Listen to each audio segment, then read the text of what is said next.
She was jumping from the couch over the ottoman, which was like 3 feet away, and onto the ground. And I'm thinking, hell yeah, keep going. This is awesome. You know, she's doing full out 360s off her bed, like catching air. And she got hurt the one time. I grabbed her and everything, whatever. And then afterwards, she's like, I want to do it again. I'm not going to say no to that. Like, yeah, get back up there. Let's go. You know? And that's life. Yeah, but the one time she had her, she caught her nose, like she went to jump over me and caught a leg and her nose hit the ground. And I look up and she was just leaking and she was younger and she had never seen that before. I was like, do you know what that is? She's like, is it strawberries? And I was like, oh no, oh no, don't do this to me. Man. It all depends, man. All right. It looks like we're up and running. We had to get that Nick Lodolo in there now that he's starting. Let me let the data team know. All right, I think we're good to go. Hey, what's going on, everybody? Welcome to the Stochastic.com MLB Strategy Show. 11 game Tuesday. Let's get down to business. Happy to have you with us. If you don't mind, take a single second, hit that thumbs up, subscribe to the channel. Goes a very long way for us. We wouldn't ask you otherwise. Oh, and if you want to listen in podcast form, Apple Podcast, Spotify, we got you covered across the board. Listen wherever you damn well please. Matt Belman, I almost said Matt Kajeski because I was talking to him on the data side. Matt Belman with me today. What's up, brother? Nothing, man. Happy to get back on here with you. Pretty classic Tuesday night MLB slate with a ton of games. We got weather in some spots. Really good hitting weather in a lot of cities. So should be a fun one to break down. A lot of weather. Yesterday we had no weather. Today we have a lot of weather. Like, I mean, it definitely looks like there's 3 or 4 games that could get legitimately postponed right now. Yeah, don't normally see weather this bad, but looks like the White Sox, the Cardinals, and the Reds, and I don't know if the Cleveland game's on this slate or not. But yeah, it looks like there's a bunch of games that could be postponed or delayed or something funky happening. We'll see. Some decent pitching, some interesting spots too, like Scherzer going up against LA, against the Angels. He threw 90 pitches last time out. Strikeout stuff hasn't been there, but he also hasn't had the best strikeout matchups.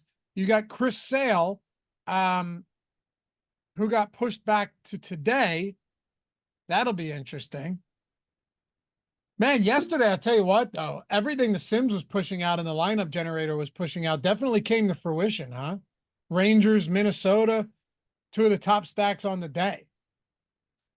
Yeah, Rangers and Minnesota, you needed them.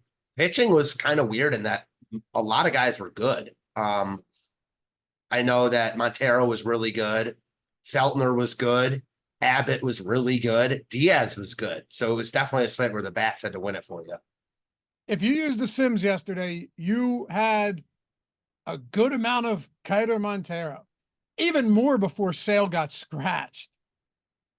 You know, not scratched, we'll say pushed back, but yeah, it's funny how that worked, man. A $4,000 pitcher went 6 1/3 scoreless with 4K. Didn't get the win, but God, at 4K, if you get numbers like that, when are they just going to jack the price point? He's going to be 4,100 next game. Yeah, I don't know. For me, it was the story of that game was about Cleveland. I so rarely ever play Cleveland. They're expensive, but last night I was on them, and of course they had just a pathetic performance. Montero was good, but a lot of balls that were just hitting the wrong spot. I mean, just classic MLB, stuff or whatever you want to say. But Montero, I don't think he's like good, but he's not bad either. He should be in the 7K range, if nothing else. Pretty much, especially given how many other bad pitchers are in the 7K range. Yeah, exactly. Kyle Kring said, love the show, guys. Just a heads up that most of the episodes haven't been uploaded to Spotify lately. Jordan, can we look into that?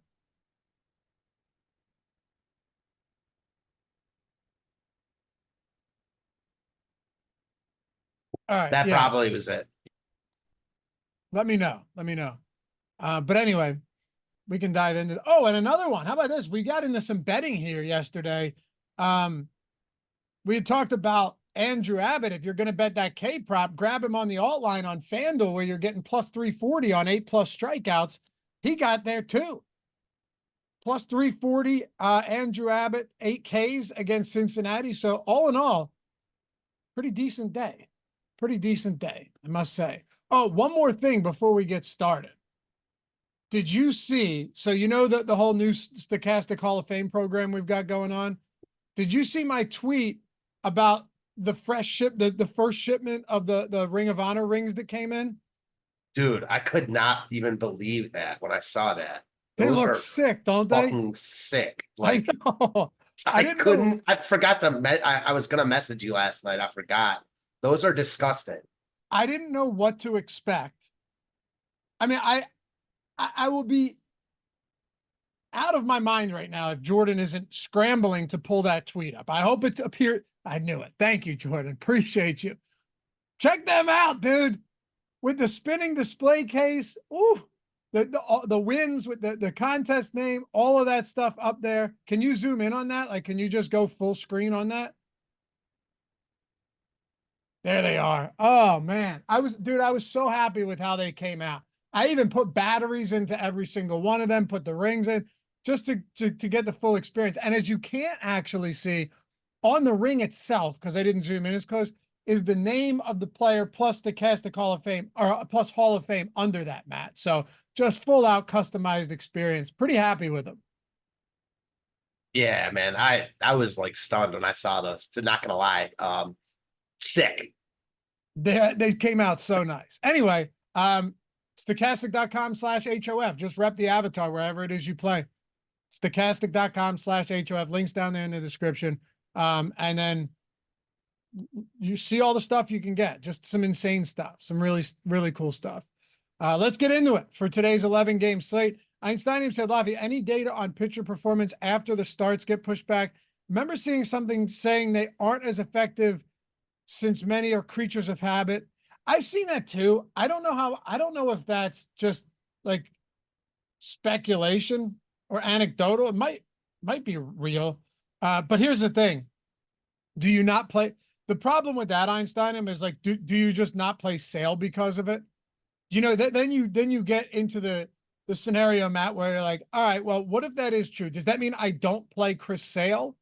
That's the problem I run. Wait, now, what was the thing? I missed like, it. Sorry. Do pitchers, is there data that pitchers perform worse when their starts get pushed back because they're creatures of habit? So, yeah, I think pitchers are creatures of habit. But even if you look at that data and saw anything, most pitchers aren't Chris Sale. So, like, I just don't think there's anything. Yeah, like, we're in agreement here. Would I prefer it if they didn't push him back? Sure, but I'm sure he was in heavy cahoots about being pushed back. They didn't just do it and we're like, hey, we're doing this. They did it because he has 2 starts this week no matter what. Now he lines up to start today and Sunday and then the All-Star break. I will say, though, there is some more intriguing pitching today than there was yesterday now that we've got more games. Like Bailey Ober's got the White Sox. Zach Gallen, who's just been dominant at home, he's sub 9K against the Braves. I'm not saying it's a good matchup, but both teams have sub 4 implied totals. I was surprised to see, though, that he is the highest owned right now pitcher on the slate. Max Scherzer. I want to start with Max Scherzer here. We'll get to Brian Bello as well. Not great pitching weather. 87 degrees at first pitch in Fenway. 14-mile-per-hour winds blowing out to left center. 10-run total in that game. Most of that, I mean, literally 6 of that going to the Red Sox. So, you know, but sorry, like 5 point. No, it is 6. But what about Scherzer against the Angels? He hasn't looked great since returning. He hasn't looked bad. He also hasn't had great matchups. But the only thing that stands out to me that's a little bit concerning, and his K prop is at 6.5, juice to the under. His velocity is definitely down. Like he was sitting 92 last game on the fastball. Yeah, maybe we're seeing a little bit of changing of the guard in terms of how Scherzer pitches.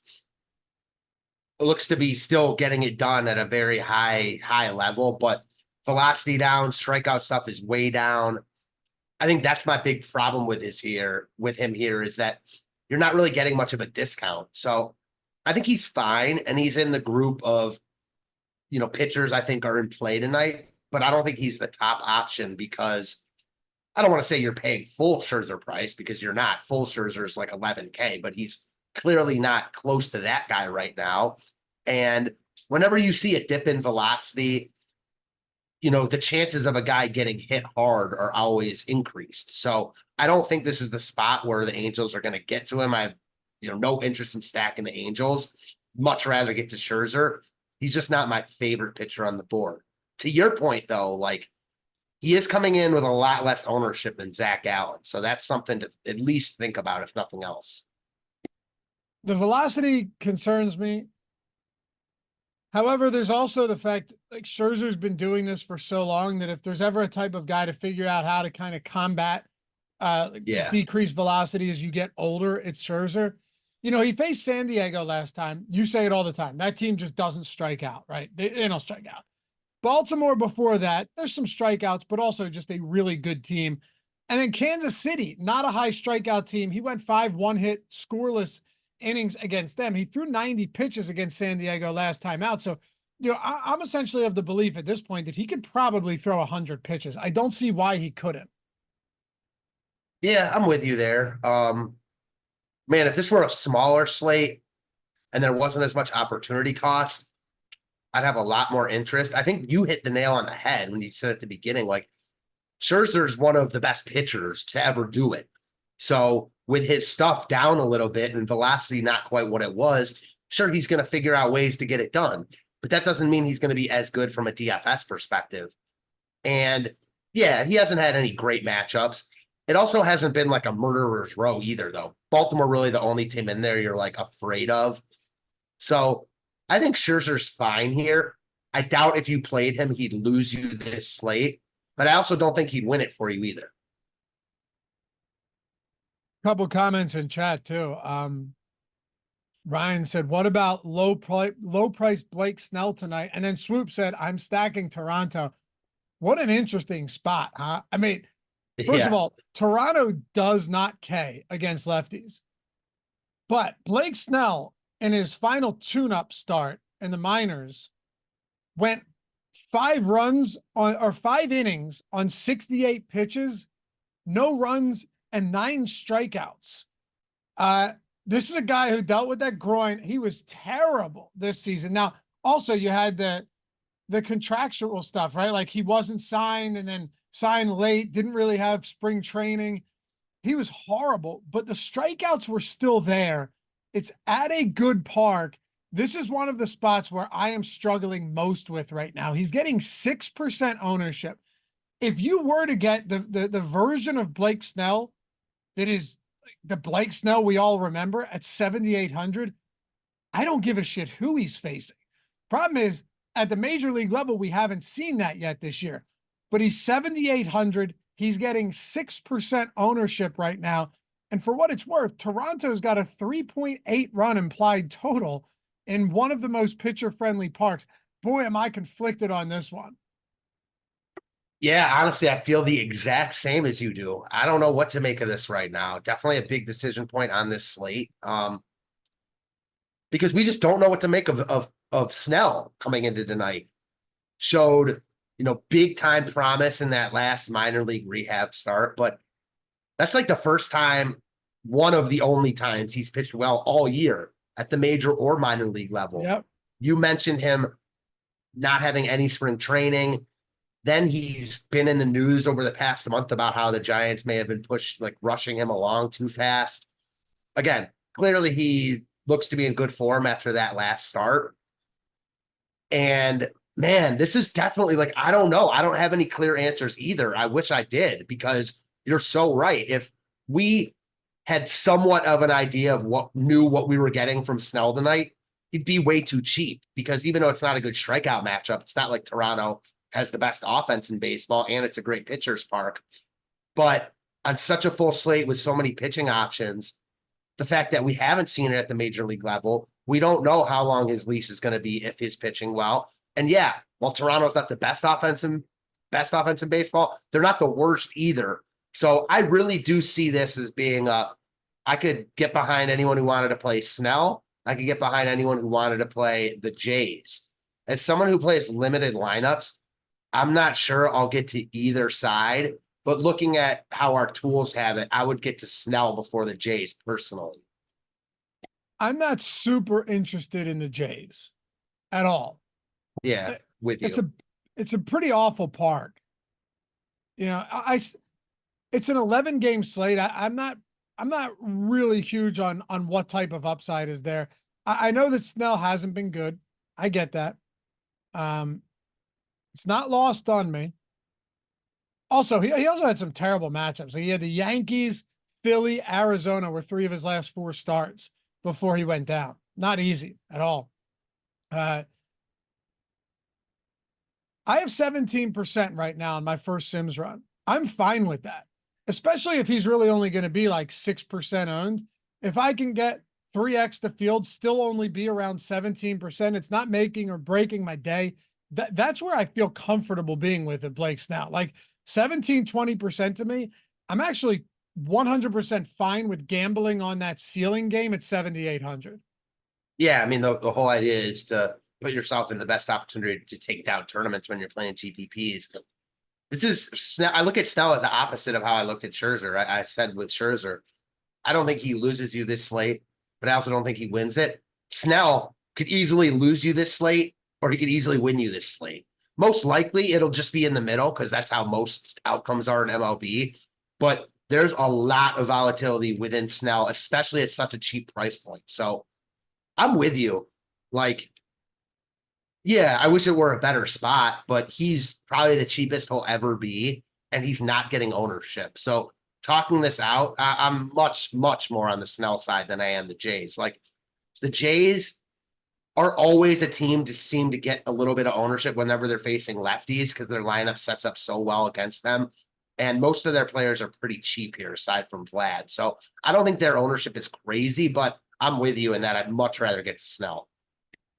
Yeah, it's just one of those things. It's like, is the juice worth the squeeze? Is the risk worth the reward? And Not sure. I think it is here. You're not going in and firing 80% Snell lineups either, so it's not that big of an issue. For what it's worth, I'm not getting the much Scherzer at all right now. And I looked at it earlier. We don't have him projected all that high. He's $9,300, so I get it. I'll throw another one at you. I told you guys this is a fun slate for pitching to try and break all of this down. Nick Lodolo. So looked like it was going to be Montas. Hell, the Reds had already announced their starters up until tomorrow, and Montas was listed as the probable pitcher, official probable pitcher for this game. And then Lodolo got activated, is pitching tonight, kind of out of nowhere, but he skipped any minor league assignments. Now, I get that. He's only been on the IL for what, like since the 23rd, 24th. So it hasn't been long, been a little over 2 weeks. How comfortable are we with his pitch count today? Because it's objectively a good matchup. We saw Andrew Abbott light them up yesterday, but Lodolo in his first game back, all he's done is throw 1 bullpen session. So I'm not as concerned about it as I normally would be. You look at Lodolo's pitch count, he's got a really long leash, and I'm pretty sure that he started the year hurt and then came back, and there was kind of the same concerns about how many pitches he'd go in his first start. Ended up throwing 91. So, yeah, I don't think he's going to throw over 100 here, but I'm not concerned about his pitch count if he's pitching well. I guess the concern is the weather. Big concern with the weather. Yeah. Minnesota and the White Sox game looks bad. Royals Cardinals looks bad. Colorado Cincinnati looks pretty bad. There's several games that just don't look good right now. This is one of them. Well, we'll have more clarity for those of you guys wondering, like we'll have more clarity on this stuff as we get closer to lock. So we'll mention it now, but also, like we can't be like, oh, I'm not playing this game, Matt, because at 11:30 Eastern, it could look bad. It just can't do that. No, you're right. I mean, because we honestly have no idea what it's going to look like 8 hours from now. No clue whatsoever. So there's a few guys that just don't look very appealing. Trevor Rogers, Contreras. I don't know if Quinn Priester got officially announced, but it looked like he was going to be the guy. Joey Estes, I have zero interest in whatsoever. Don't want to get to Adam Mazur, Cal Quantrill. Quintana doesn't look all that appealing. Not a lot of strikeout stuff there. Andre Palante, no. He's been lucky with some strikeouts, and that's like when he gets 4 or 5. I could This reminds me when you went like from the bottom up and just listed the pitchers. And I think we just said if we would play them or not. I like that. Yeah, I mean, that's kind of what I'm doing. Yeah. Are any of those guys I've mentioned, are you looking to play? No, I just liked the format you were doing it in. Yeah, no, I'm sure. totally with you. I mean, $8,500 Eric Fede. No, especially because there's bad weather there. Like Bailey Ober is the guy to get in that game, but there's big weather concerns. As of now, I don't hate Fetty as a contrarian option, but I don't think he looks nearly as good as Sale, Lodolo, Gallen, or Bailey Ober, the top 4 pitchers on the slate. What about a $9,100 Jake Irvin? He's been really good this year, especially because came into the year like wanting to pick on him. Like most people were like, this guy stinks. He doesn't stink, but he's not a $9,100 pitcher. And aside from that, it's not in a good spot. So, my interest in the Mets is minimal, but at this price tag, I'd probably rather get to the Mets than Irvin. They're just not an offense to target right now with opposing pitchers. Yeah. Kyle said, concern is the blister, one pitch and it could open up. I assume you're talking about Lodolo. I'm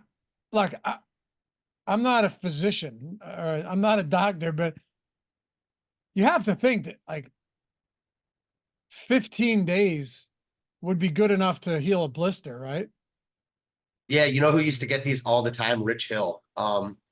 Man, I'm kind of in between both you guys. Like, I wouldn't be worried about it if I played him. If he's pitching, he's fine. But the blisters can open up just like kind of on a whim, depending on how they grip the baseball. So my opinion of it is he's probably all healed or they wouldn't be putting him out there. So I wouldn't worry about it myself. Yeah, the Rich Hill blisters were bad. You're right. But what I'm saying is like, I can't go into this game assuming that he's, you're going to have a blister pop up. I don't know. Yeah, I'm with you. So wait a second. Where do you land on Irvin? Just to be clear here, because he is expensive, but he's been good. And the matchup it's not a great matchup is the thing. It's an awful matchup as far as I'm concerned. Yeah, I'm not on Irvin at all. This is one I'd rather play the Mets than Irvin. That price tag is just like, I can't imagine, again, someone who plays minimal lineups playing Jake Irvin over Zach Gallen personally. Francisco said, Laffy, where is it? Hold on. Laffy, I know Mazur sucks, but righties against the Mariners has been a lock. What do you think? Yeah, I mean, I have some standards there. Like they have to be, they have to be at least, decent, right? And like, I'll go back to Paddock earlier in the year where the whole argument was like, guys, I know he's not great, but he's also not terrible. Like Paddock can go out there and I think that was the 10 strikeout game from Paddock. And then other guys, like there's other pitchers that are okay, but Adam Mazur has a 12% strikeout rate and a 13% walk rate this season, 14% walk rate. He has a negative K- BB rate. Those are the type of things that kind of, raise some red flags for me. 7% swinging strike rate. Like I want to at least know that you can miss some bats, Matt, and take advantage of a good matchup. I don't know if he can. Yeah, this is honestly, and I know I've said this ad nauseum, I really do like Seattle tonight because their biggest problem is putting bat on ball. Well, Mazer doesn't miss bats. We know that Seattle has good hitters in their lineup. They just strike out a ton. I think this is a spot where they can actually put bat on ball. I don't love the ballpark, but it is an upgrade from Seattle. I'm completely off Mazer, however you pronounce it. Mazer, yeah. But I do understand the question to you because you've been harping that all year. I figured you wouldn't be on him tonight just because he's not good and there's so many pitchers to choose from, but fair question. Definitely a fair question. It's just, sometimes you have to stop and be like, I think we can do better. Now, granted, he is super cheap. So, if that's your argument that he's really cheap in there, because we don't have any good cheap pitchers today, do we? Like, do you see any quality sub 7K options on this slate? I don't. Yeah, but maybe Quintana if you're looking to get crazy, but you're never going to feel good about that. No, but also look who else is not on this slate. No Guardians, no Dodgers, no Yankees, no Orioles. So you don't have the teams to spend up on, really. True. Yeah, true. No Philly. And no Philly. Because Schwarber's back. Harper could be back today. Like they could be at almost full strength. Sans Realmuto. Yeah, I mean, Philly's right there. Even without those guys, they're still really good and expensive. So we don't have, really, maybe the top 5 stacks in baseball are all not on this slate, which is wild. Point. Yeah, it's a good point. You know who we didn't talk about yet that we need to dig into a little bit? Brian Bello. Because he's got Oakland today. I kind of alluded to it earlier in the show. Not a good matchup from like a weather perspective and wind. But there's something to be said about the fact that Oakland's bad. And Oakland strikes out second most behind only, our favorite team, the Seattle Mariners, second most versus righties. Bello's not elite, but 21% K rate, 4.56 FIP, 3.87 xFIP. You look at a lot of these numbers and you go, he's perfectly, the way I look at someone in Brian Bello, he's totally average. 1.27 home runs per 9. Pretty much everything about this guy is average. Here's the other thing though. He does get a lot of ground balls. He has a 55.5% career ground ball rate, which could benefit him on a day where winds are blowing out, assuming he doesn't miss a lot. 12.5% ownership in this spot. I don't think that's crazy at all. Oh, I don't think so either. Bello's definitely on my short list right now, at least this early in the day. A difficult one to kind of project because Oakland's not good, but they do have power and they get a huge ballpark upgrade. So I think Bello's floor is probably lower than some of the other pitchers in his range, as evidenced by the fact that Oakland is getting a lot of ownership and they're pretty high in the top stack tool. But as far as pitching options themselves go, especially with weather taken into consideration, I'm not sure there are that many guys that have higher upside than Bello in this particular spot at that price point. So again, he's cheap at 8K. We already mentioned we don't really like any cheap pitchers on this slate. So there's certainly some viability in getting to him here with the strikeout upside because of the matchup.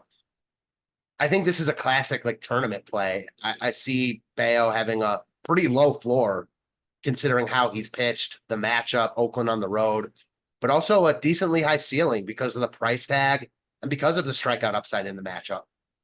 And Oakland is the 4th highest owned team right now. Yeah, which just puts me more on Bello than anything else. Because I don't want to play chalky Oakland on a slate this size. Yeah, I don't think Bello is especially good, but he also does have some upside. That's really all I care about with these guys. You look at it, he has a 6-inning, 1-hit, scoreless game with 7 Ks, 30 DraftKings points against Pittsburgh. Game before that, really strong 8K outing against the Angels. This one here, he didn't get the win, but he had 6 Ks, 7 Ks, 26 DraftKings points last time out. The strikeout upside is there. That's the thing. That's the thing I'm looking at here, right? Like 1, 2, 3, 4, 5, 6, 7, 8 games with 6+ Ks. So that's more than half of his starts this year. He has 6+ Ks. And the A's strike out a ton versus righties. Yeah, I think that's all it is. That's all it is right there. I don't think Bello's particularly good either. I don't think he's bad. And on a start by start basis, he's got upside. And with Oakland getting ownership, I could definitely see myself getting to some Bello here.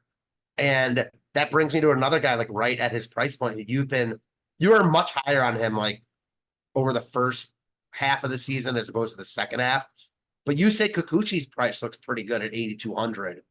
I don't love the spot because San Francisco sets up well against lefties, but great ballpark for pitching. I think he's worth bringing up, if nothing else. Sure. I mean, yeah, it's a good park. I'd say, slightly below average matchup against San Francisco. It's nothing terrible, nothing great. One of the reasons I liked Kikuchi early in the year, though, Matt, just was because first off, he was cheap and nobody was playing him. Like, I remember when you and I did this show, it was like the second week of the season, he was 6,100 against the Yankees. And obviously it's a tough matchup, but if you're going to be pricing Kikuchi at $6,100, he's going to be viable, and Yeah. take a look. He was second start of the season. And then again, he was 7,800 against the Yankees, went on and crushed them with 9 Ks, 6 1-run frames. He's a good enough pitcher. He is. He hasn't been as sharp lately. I think some of that though is you haven't had great matchups either. Like Milwaukee, he was good against. He had Boston, whatever. Cleveland, brutal matchup. Yankees again, they got to him this time. Houston last time out with just a slew of righties in that lineup. He hasn't. Baltimore prior to that, and he was good. Milwaukee. Yeah, I mentioned Milwaukee. Oh, yeah, I didn't. Yeah, you're right. Well, then who in the 8K range do you like the most? I'm gonna let me rattle off a couple guys. You tell me, okay? Yeah. Let's assume that weather isn't a factor right now. Right. I'll go. So, okay, we'll go Waka against St. Louis, Snell against Toronto, Bello against Oakland, Kikuchi against San Francisco. And then I guess you can go up to Eric Fetty, but I'm just going like 77 to 8,200, all them in the same ballpark price wise. I love these because it helps me really narrow down who I like. And for me, off the top of my head, first look, it's Snell and Bello. Those two for sure. If I had to choose between them, give me Snell at that ownership. Okay. And then I assume Kikuchi. Well, I think I have Bello over Kikuchi. Like, I just wanted to bring up Kikuchi. I'm saying Snell, Bello, and then Kikuchi. Yes. That's where I would have it as well. And actually, just looking at it now, that's where my exposures are. It's Snell, Brian Bello, and then Kikuchi. Man, honestly, I completely forgot about Kikuchi ever being that cheap because I looked at that $8,200 tag and was like, man, he looks cheap today because his price has fluctuated a lot, but this is like his average tag on the year. So you're right. Like, you liked him a lot more when he was just way mispriced. Yeah, for sure. But I think, okay, let me put it to you this way, right? Here's kind of like a fun thought experiment on something like this. If Blake Snell goes out and has an elite performance today, this guy's going to be 9K next time out. And we're going to go, wow, we're going to look back in like September and go, wait, Snell was 7,800 at one point. It's just the way it goes, like these guys are uncertain. They have limited pitch counts, maybe a string of bad matchups, some bad luck, some bad games. And then they start rattling off elite performances, getting back to what we know them as. And then we can't believe that they were that price before. Or Snell gets tuned up. And then next time he's 6,900.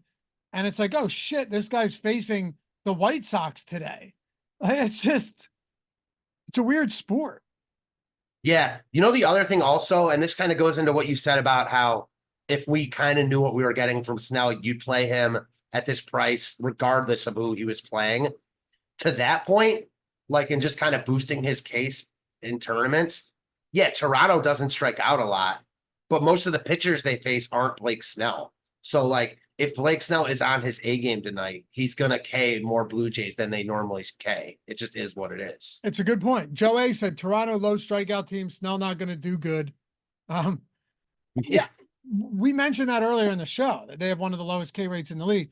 But kind of what you're saying here is, like, if Snell's on his stuff, how many strikeouts do you need at 7,800 if he's sharp? You don't need 11 strikeouts. That's the interesting part about this salary is you don't need it.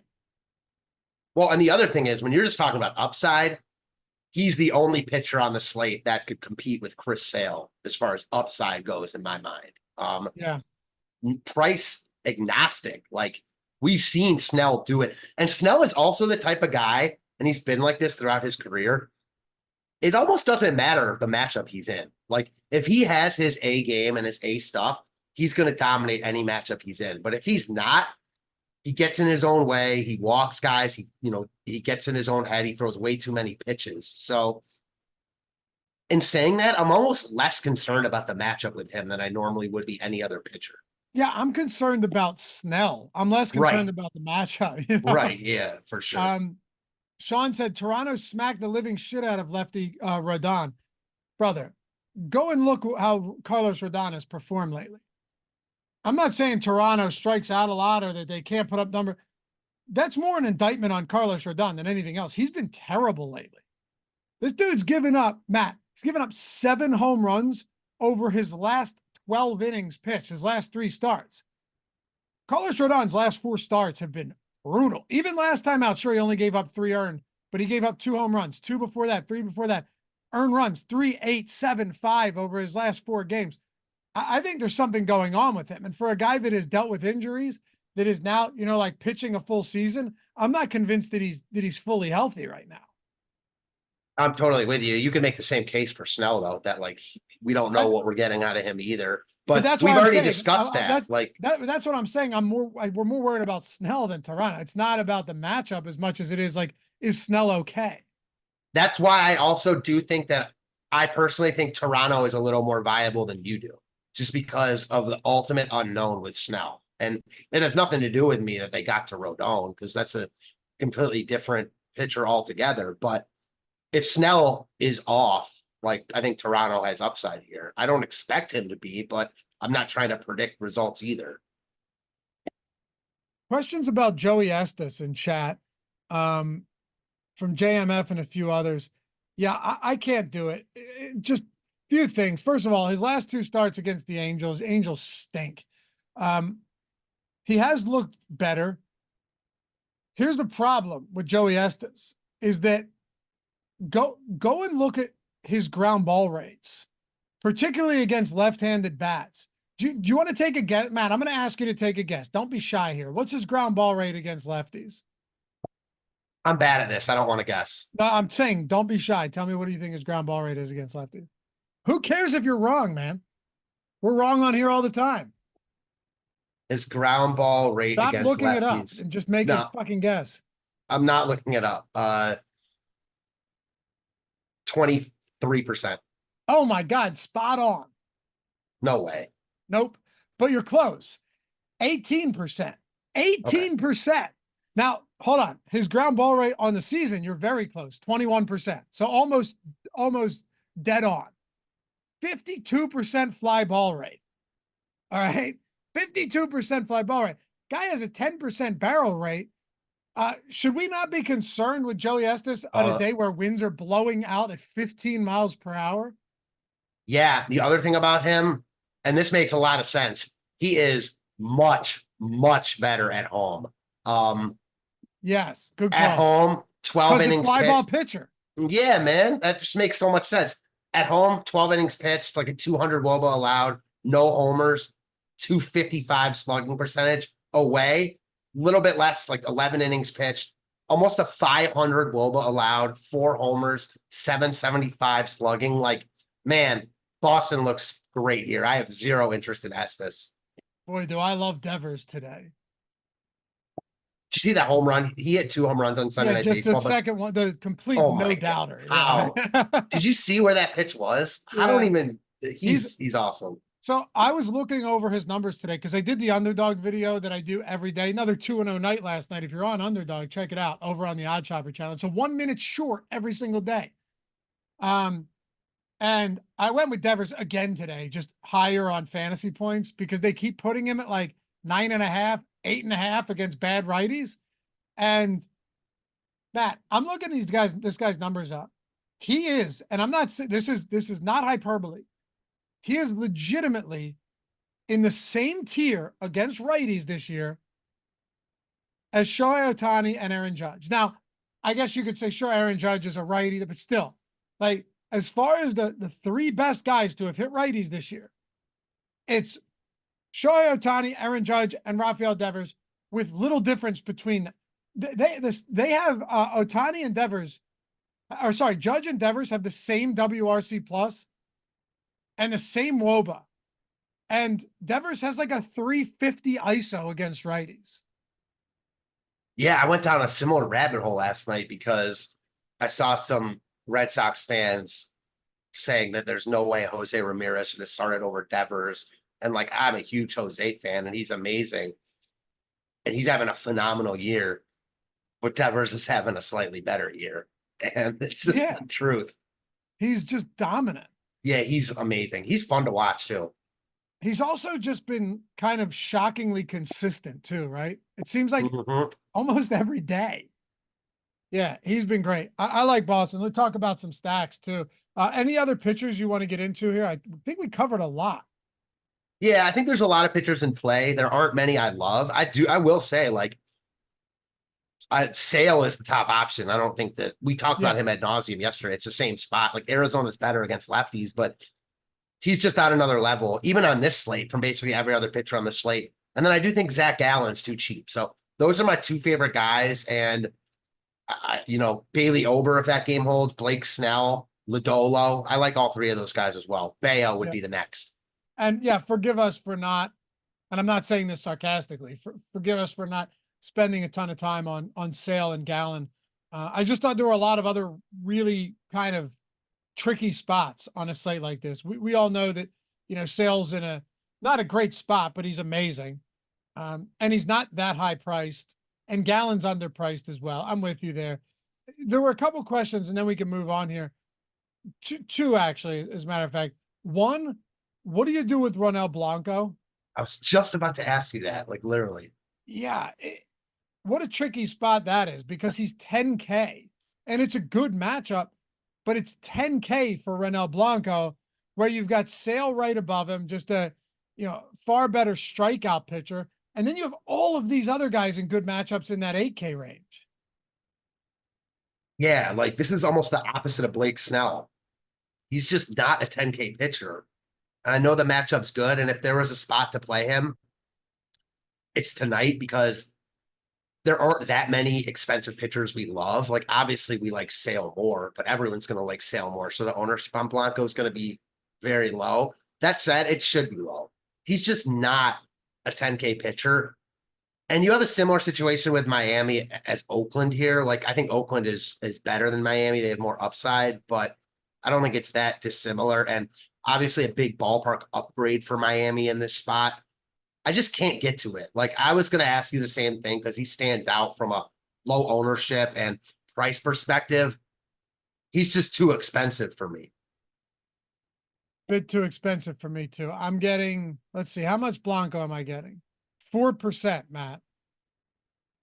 Like, it's crazy to me. If we look back in 5 years, like from now, like if we go 5 years forward and then look back, Blake Snell is going to be one of the better DFS pitchers of like this era. Ronel Blanco is more likely than not to be like a one year wonder, and that's it. You think so? Yeah, I do. I mean, he's good, but he's not special. And Houston has guys coming back that they're missing in their rotation. McCullers, Luis Garcia, not Valdez, but Christian Javier will be back next year. So, like, I don't think his spot in the rotation is guaranteed by any means. Is Lance McCullers ever not hurt? No, but he is supposed to come back like kind of soon, I think. I hope so. I like him.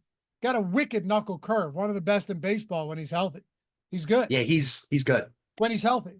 Oh, okay. One more thing, because I try and look out for you guys here, and take any questions that we get. It's a strategy show. We got all the time in the world, right? Oh, and if you don't mind, look out for us. Hit that thumbs up. Subscribe to the channel. Appreciate you guys. If you haven't done so yet, subtle reminder here. It takes a second. Some questions on Colin Rea. I actually do understand where people are coming from here. I don't actually think it's crazy. You're never going to get just like elite strikeout stuff from Colin Rea unless he's getting some, decent amount of called strikeouts, looking strikeouts. But and everyone has been like, well, when is the other shoe going to drop on Rea? It's got to happen, right? Like the expected rates are all a lot higher than his actual rates. There may just be we may get to a point where like Rea just defies the odds. I don't know, because he is now, Matt, 17 games into the year. There are 17 appearances, 15 starts into the year, and he keeps not being bad. So like Pittsburgh now has a top, I think, 8 K rate versus righties, 7th highest K rate on the active roster versus righties, a 90 WRC plus, which sits bottom 5 in baseball. 141 ISO is one of the worst in the league. It is objectively a good matchup for Colin Rea today. Yeah, this asshole's cost me a ton of coins stacking against him recently. I know. And I'm still like, yeah, maybe you're right. If this were a Max Scherzer or Justin Verlander and he was just outperforming his underlyings, I would get it more because those guys are better pitchers. Maybe that's what we're seeing with Rea, and that he kind of just defies the odds a bit. I'm still not buying it though. Like, you look at his recent string of matchups. He was great in Colorado against the Rockies, was great against the Cubs, was not good against the Padres, was great against the Reds, and was great against Toronto. So not like the easiest set of teams, but not the hardest either. And man, when you deep dive into and peek under the hood at his underlying numbers, it's not even that they're worse. They're bad. So I personally have no interest in Rea here. I've been stacking against him like every slate he's on. I think Pittsburgh's in play again today. Now, maybe I won't be as high on them given everything you just said and the fact that teams haven't been good against him. But I'm not playing Rea here personally. It's just, I am still waiting for the other shoe to drop, so to say.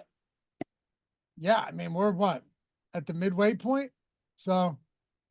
True, but it's not like he's been good every start. Like, he's a good. I wasn't making any assessments. I'm saying. Okay. Okay.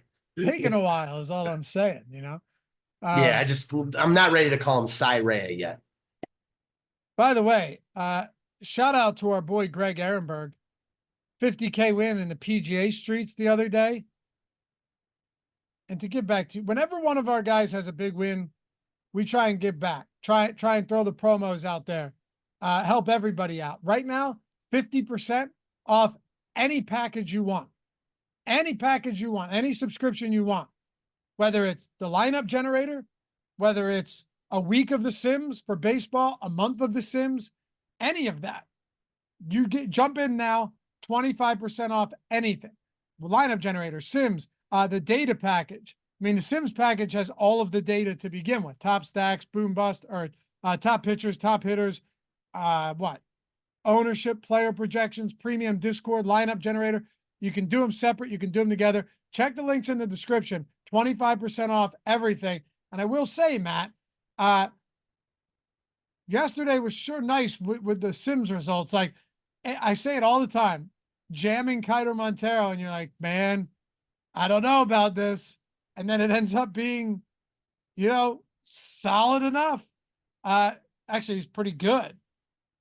Jamming Rangers. I had so many Ranger stacks yesterday. Minnesota.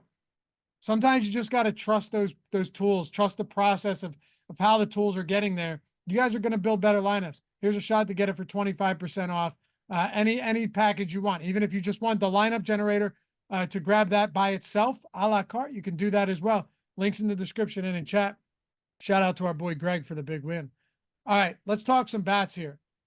I like Boston. I know Estes has been good, but I'm going to have a tough time getting away from Boston. They currently are my highest exposed stack.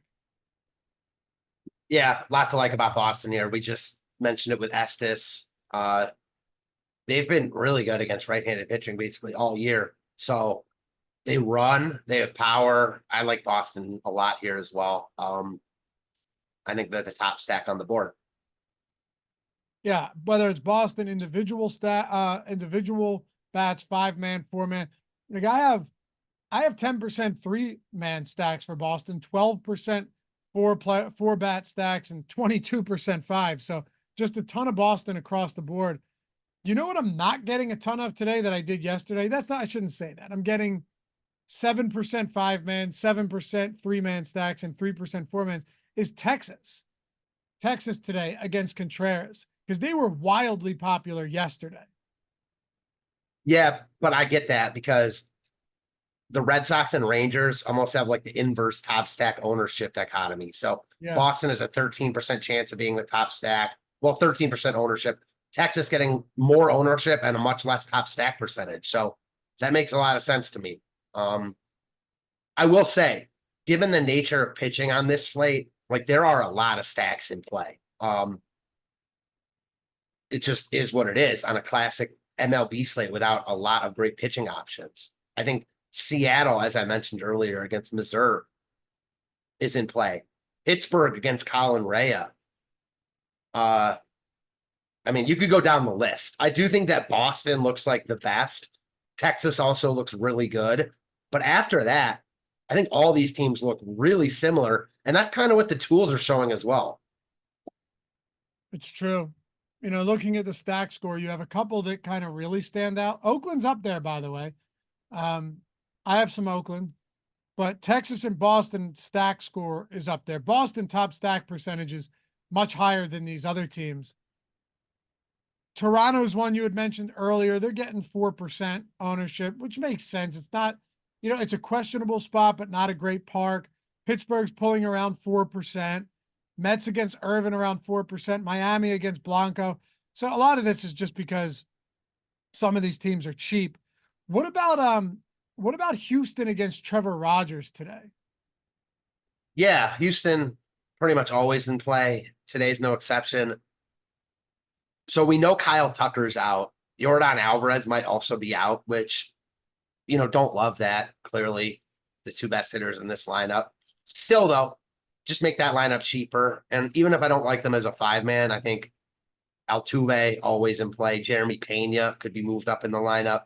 Alex Bregman, Yainer Diaz, who's actually better against righties, but don't really care because I'm sure you'll see quite a bit of this Miami bullpen. Houston looks good. I don't think that they look much different for me than a team like Seattle, but I think you could say that about a lot of the offenses tonight. And the top stack tool likes them, but they are coming in with quite a bit of ownership as well. Who are your favorite low-owned stacks? I think I already know, but let's run through them again because there's some that just don't look very good. Minnesota's getting no ownership, though. That's an interesting one. Very, very positively leveraged against Eric Fetty. Yeah, so we have weather concerns there, but I don't think that's what's Yeah. doing it. I think it's price tags. And yeah, Minnesota is interesting if that ownership holds. But that game might just not play at all, to your point. Mm-hmm. Mm-hmm. I guess what your favorite, if I had to guess, your favorite low-owned stacks would be Pittsburgh and Toronto, because Seattle's really not that low-owned against Adam Mazer. We actually have them over-owned. Yeah, so I wouldn't include Seattle, but I will say the other side of the Toronto game I like more, San Francisco. Oh, against Kikuchi? Yeah. And this lineup is just much better against left-handed pitching. Kikuchi started out the year really well, but he hasn't been in great form. And I don't think Sam Fran looks that much different than Toronto or Pittsburgh or the Mets, but that's kind of who comes to mind when you ask me that. God, there are a lot of teams that I just don't have a ton of interest in.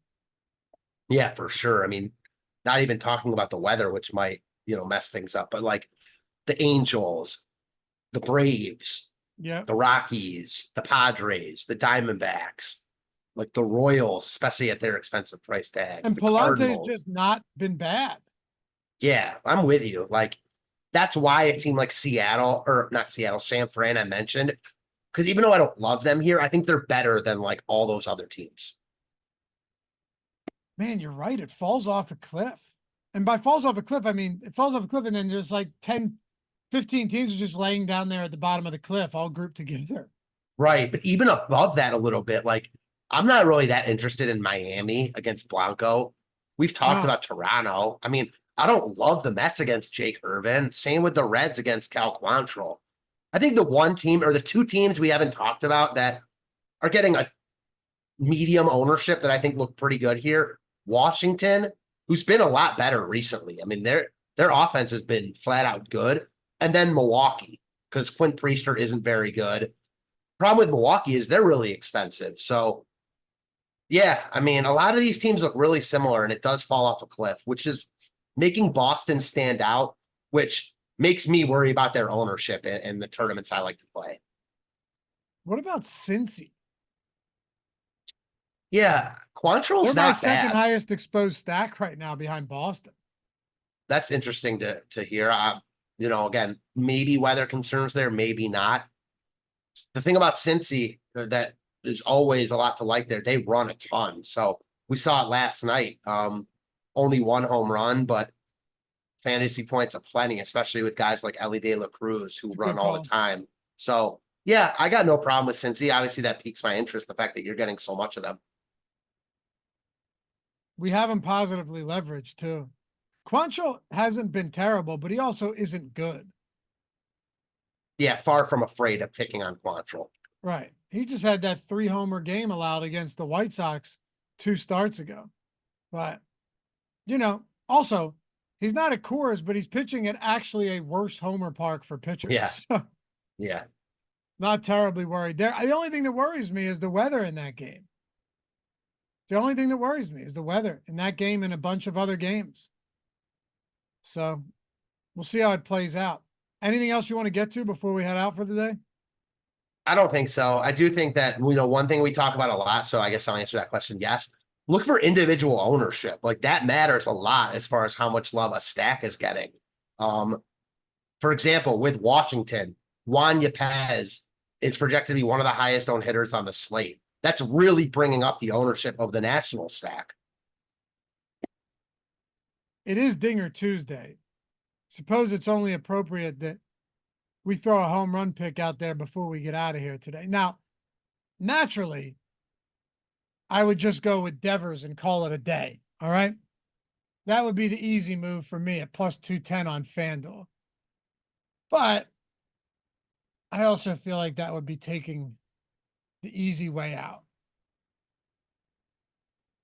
I think it would. So, you know who I'm going to go with? Let me make sure that he's not super minus EV here as you pull one up as well. And let me know what you guys have in the chat. We've done quite well on these.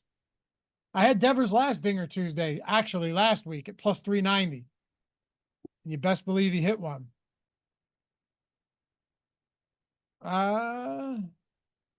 Should go David Fry. Kenta Maeda gets crushed by righty power. Crushed like a true reverse splits guy. 2.5 home runs per 9 this season against righties, Matt. How about I go with one of your Cleveland boys batting out of the 5-hole? Go David Fry here tonight. I love that. I'm going to go with one off the board, and usually it would be cheating, but he's facing Zach Wheeler tonight. Give me Shohei Ohtani. What odds are we getting on that? Plus 230, but the true odds are plus 226. It's the only plus EV home run bet and on chopper right now. Okay.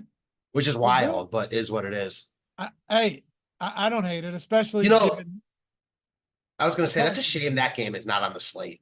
I know. Hey, appreciate you guys hanging out. Remember, 25% off any package, any week, any month, whatever sport you want. Link in the description. Jordan can throw it in the chat as well. But make sure to check that out. And hey, rock that avatar. Rock that avatar. Get the free month. Get the free month plus a week. Get the free month of everything. Get the ring. It's such a sweet ring. Spinning display. You saw it. Anyway, thanks, guys. We'll see you back here tonight, live before lock. Follow Matt at Fantasy Tips, Matt Mialafi _D. And we'll catch you back here for the next one. Peace.